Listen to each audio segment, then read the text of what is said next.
Opa! Boa tarde, meus caros alunos, sétimo ano, da nossa querida Escola Pedro Barroso, que quem fala é o professor Washington, né, tentando aqui trazer um pouco mais diferente, mudar um pouco a nossa rotina do dia a dia, mas espero que vocês possam estar assistindo esse vídeo, né, resolvendo a tarefazinha que está lá no final das atividades, né, e desejar a vocês um excelente estudo, né. Então, nós dando continuidade à nossa região Amazônia, né, é uma região extensa, ainda algumas características ainda não é bem populoso, né, embora que a gente tenha aí se desenvolvido. É uma região bastante hídrica, né, composta aí pelo rio Amazonas, né, uma região com uma biodiversidade extraordinária, é uma região com uma extensão territorial, né, de 53%, né, são mais de 5 milhões de quilômetros quadrados, né, isso torna uma região muito grande, e aí ela tem algo interessante para que a gente possa refletir sobre essa questão. Ela tem uma biodiversidade, ou seja, várias vidas agregadas, tanto na fauna como na flora, e o que mais nós compreendemos é que esse pulmão verde, ou esse tapete verde, né, no decorrer de toda a história do Brasil, de seus 521 anos, né, tem sido aí de grande destruição e exploração por parte, né, daqueles que exploram a nossa região de uma maneira desorganizada, né? Então, alguns aspectos aqui nós podemos entender, né?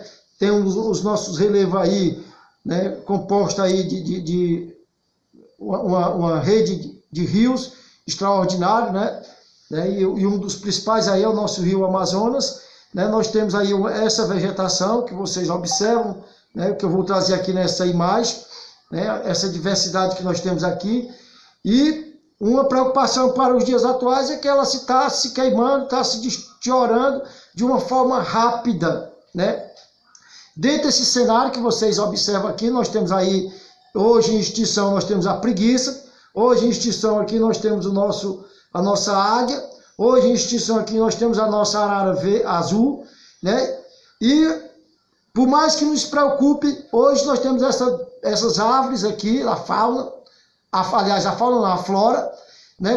Com uma diversidade de exploração imensa. Isso ocasiona alguns problemas, né? Que não vão ser sanados a curto prazo, né? Isso aí é uma preocupação para os estudiosos, de que isso aí leva décadas, leva milênios para ser restaurado. Então, a floresta amazônica, ela consegue agregar essas espécies de animais, né? Ela consegue distribuir nos seus diferentes espaços, né, ou pantamares das aves, essa biodiversidade, né?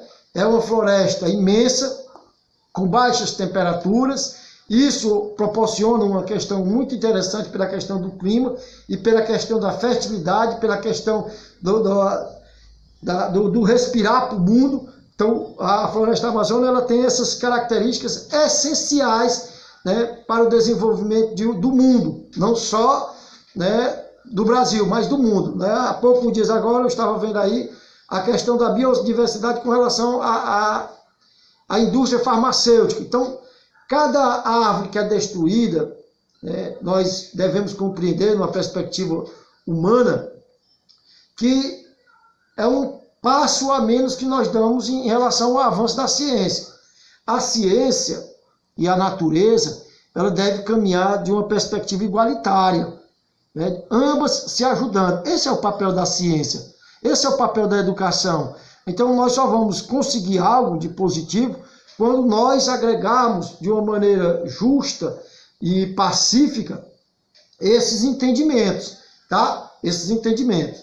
E aí você vê aqui nos slides, né, que a flora e a fauna, a cada dia que passa, estão se desgastando por exploração do homem, né? E aí, como foi falado, a ciência em busca de novas espécies e substâncias. Esse é o papel da ciência. Então, a Amazônia, ela sendo preservada, ela sendo conservada dentro da sua estrutura, né, grandiosa, nós podemos tirar dali um acervo de pesquisa, um acervo de estudos, né, sobre plantas, sobre animais, né, que vivem naquele ambiente. E automaticamente a pessoa fala assim, muitas vezes eu ouço alguns alunos falar, para que serve se a Amazônia está lá do outro lado? Meu amigo, ela é o pulmão do mundo. Então, se essas queimadas que estão acontecendo por lá, nós iremos ter reflexo aqui também, né? Eu vou dizer alguns de vocês, eu acredito que sejam cuidadores de animais. Eu tenho aqui, por exemplo, o bigodeiro, eu tenho aqui, por exemplo, o chupa-caju, que são algumas das espécies de aves ou de pássaros que estão extintas, né? Nós, por exemplo, lá naquele slidezinho, você vê a arara azul também extinta. E a preocupação nesses dias é justamente sobre essa aqui, sobre esses animais, né? Sobre essas plantas, sobre esses microscópicos das bactérias e dos fungos, sem contar as milhares que ainda há de ser descobertas. Então, isso são alguns exemplos de animais, de microscópicos, de bactérias, de plantas. Isso vão que dando uma referência para que a gente possa pensar numa ciência contribuindo para com o desenvolvimento do Brasil e do mundo. Mas assim, entendam, é preciso conservar. E o que é essa biodiversidade? Biovida, biodiversidade é diversidade de vida na Amazônia. Então, aqui nós temos que compreender, como já foi salientado lá, na questão da floresta amazônica, né? Hoje nós vemos aqui um clima tropical, um clima menos, muito bom. Isso é positivo, né? Mantém o nosso Brasilzão, que é como diz Jorge Benjó, moro num país tropical, abençoado por Deus e benzido por natureza, mas que beleza! Então, se nós não entender essa música do Jorge Benjó, nós iremos dar um tiro nos nossos pés, né? Pelo excesso de explorar a natureza. A flora brasileira possui uma extensão riquíssima, de 50 a 55 mil espécies diferentes. Então, permita-me, daqui dá para que a gente possa construir um acervo de pesquisa científica, né, em relação à nossa flora. Já a flora é floresta, fauna, os animais, as aves. E aí é outra questão mais importante. Nós temos uma biodiversidade de espécies, de mamíferos, de aves, de anfíbios, né? E costuma-se estimar de 2 a 6 a 3 mil espécies diferentes, de peixes diferentes. Algo que ao decorrer dos 521 anos da nossa história brasileira, ela vem se quebrando, ela vem se deteriorando. E o mais interessante como é que posso falar a palavra aqui? Estupidamente. E o mais estupidamente é que o ser humano vai construindo esses espaços achando que é uma naturalidade imensa. Não é, meu amigo? Eu tenho que preservar. Cabe aqui às nossas escolas, cabe aqui aos nossos alunos, cabe aqui aos nossos professores conscientizar a flora, conscientizar a fauna, dentro dessa perspectiva de manter, pelo menos, manter o que nós já temos. Porque o que perdeu, nós não temos mais condições de recuperar, né? Sobre essas, por exemplo, sobre a fauna que se destruiu, se não for a pesquisa da Embrapa, se não for outras pesquisas de centros que trabalham nesse cunho, nós vamos perder. Nós vamos perder. Então cabe a nós aqui o papel. E aí a floresta amazônica abrange uma extensa área, que já foi falado, né? E quanto à Amazônia Legal, essa é a regionalização criada pelo governo federal brasileiro com o objetivo de direcionar ações de órgãos públicos à região abrangida pela floresta em território nacional. Olha que interessante. A Amazônia Legal. Então, tem uma prerrogativa documental da União, né, que tem por objetivo conservar e manter o que nós já temos. O que nós temos. Não destruir o que nós temos, mais do que já estamos destruindo. E agora nós estamos vendo no cenário, basta vocês ligarem as televisãozinhas nessa Rede Globo ou qualquer outro meio de comunicação, nós percebendo essa destruição de massa né, de todo esse acervo da floresta amazônica, né, sem a União, né, entre aspas, interferir. Porque aqui nós temos o IBAMA, é um órgão federal que fiscaliza. Nós temos o Exército que fiscaliza as fronteiras. Porém, meus amigos, tem que ser um trabalho mais efetivo, um trabalho mais duro, um trabalho mais rígido, né? Infelizmente, o Brasil tem leis, né, que aqui nós temos o Estatuto do Desmatamento, né? Nós temos o Estatuto do Desmatamento, mas muitas vezes não é cumprido de maneira eficiente. E aqui nós temos o Amazônia Legal, os estados que compõem essa região aqui e aquela região que fica ali circunvizinho, Peru, Equador, Colômbia, Venezuela. E aí nós temos aqui os 7 estados que compõem a região Amazônia. Então, é onde vocês veem esse amarelozinho aqui, tá? Perfeito? Beleza? Dá para a gente manter um estudo.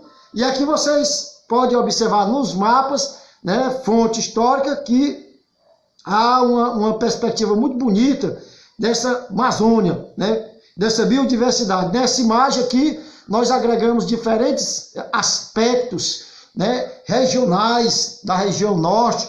Nós temos aqui, observando nessa primeira imagem, a questão do homem primata índio, da questão histórica, né? Nós temos vendo aqui o clima muito ameno, você vê que está muito nublado. Nós estamos observando a questão da diversidade da fauna e principalmente da flora também, né? Aqui dentro desse contexto, palmeiras, que hoje,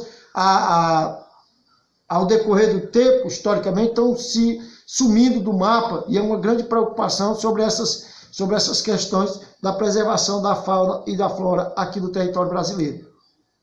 E nós temos aqui grandes árvores que atingem até 50 metros de altura. Então aqui é uma questão histórica, desde os tempos da nossa colonização em 1500, né, que vem se preservando, e essa originalidade dessa mata virgem, né, mas infelizmente a cada dia que passa o homem vai acabando, né? Nós temos aqui a mata de várzea, né, que é próxima aos rios, né? Aqui no nosso município nós temos aqui os mangues, aqui próximo aqui a Praia da Baleia, aqui no Marinheiros. Nós temos aqui na Montada, na Praia de Moitas, a Vitória Régia, que é uma flor histórica também da Amazônia, entra também dentro da questão da reza folclórica, né? Então aqui nós podemos entender que também há uma diversidade cultural de aspectos, né, inseridos aqui dentro da história da região norte, né, principalmente aqui falando da região Amazônia. E aqui nós temos a mata de terra, que é a mata firme, essa que nós conhecemos propriamente dita, né? Nós temos aqui a mata de várzea, que é aquelas que ficam os mangues, e nós temos a mata de cipó, né, que também dentro dessa perspectiva. E eu tenho aqui, meus caros alunos e alunas, para que vocês possam pesquisar, para que vocês possam agregar dentro do seu material de estudo, né? Todo o material de estudo que eu estou repassando daqui até dezembro, né? Aqueles alunos que estão participando, eles vão ter que copiar nos seus devidos cadernos de geografia com a data de hoje, tá? Por quê? Porque quando for no final de dezembro, eu vou fazer um sorteiozinho da caixa de chocolate. No última aula do mês de dezembro, eu vou fazer uma avaliação, né, pelo o Google. Lá na plataforma ela vai ser deixada para que vocês possam realizar. Então, todo o conteúdo que vocês vão estudando no decorrer desses agosto e setembro, que eu vou cobrar, né, principalmente que vocês me mandem essas atividades copiadas. Por quê? Porque eu quero fazer esse trabalho de vocês, tá certo? E aí o trabalho de hoje, eu quero que vocês pesquisem livros, revistas e na internet informações sobre animais nativos da região da floresta amazônica. Então você vai fazer uma lista, tá certo? Converse com seus colegas, pais, irmãos, primos, avós e assim sucessivamente. Quais os principais motivos que tornaram essas espécies ameaçadas? Eu quero um comentáriozinho legal, né, falando dos motivos, falando da circunstância, por que levou, né, esses animais a espécie ser extinta do planeta. Por exemplo, professor, eu vou dizer só para aqueles garotinhos, viu, Rafael? Só para aqueles garotinhos. O bigodeiro. Ninguém encontrou um bigodeiro. Por que foi que o bigodeiro saiu desse contexto da fauna da nossa querida Amazônia ou terra brasileira? No mais, uma boa tarde e um excelente estudo. Copie no caderno e sucesso!